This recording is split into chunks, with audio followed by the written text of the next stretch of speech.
গেল ২২ মে পেশাগত দায়িত্ব পালনকালে সাভারের পশ্চিম রাজাসন এলাকায় দুর্বৃত্তের হামলার শিকার হন দেশ টেলিভিশনের senior reporter Taifur Rahman Tuhin, camera person Monirul Kaiyum এবং গাড়ি চালক জয়নাল।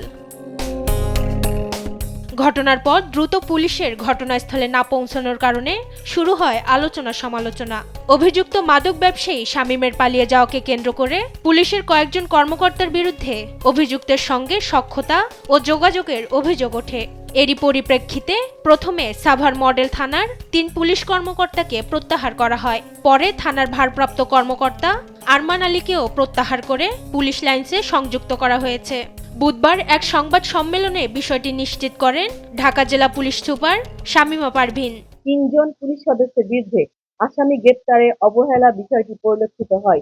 তাদেরকে তাৎক্ষণিকভাবে পুলিশ লাইন্সে সংযুক্ত এবং সাময়িক বরখাস্ত করা হয়েছে। সাংবাদিকের ওপর হামলার ঘটনার নিন্দা জানিয়ে পুলিশ সুপার বলেন, বিষয়টি অত্যন্ত গুরুত্বের সঙ্গে তদন্ত করছে পুলিশ প্রশাসন। হামলার ঘটনায় আরও কোনো পুলিশ সদস্যের সম্পৃক্ততা রয়েছে কিনা তাও খতিয়ে দেখা হচ্ছে।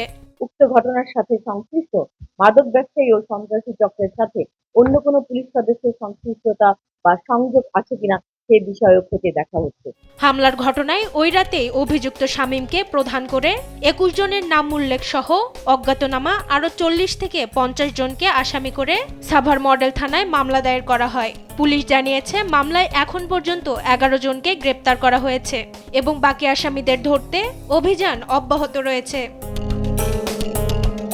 মাকদুরা মিতি, দেশ টিভি, ঢাকা।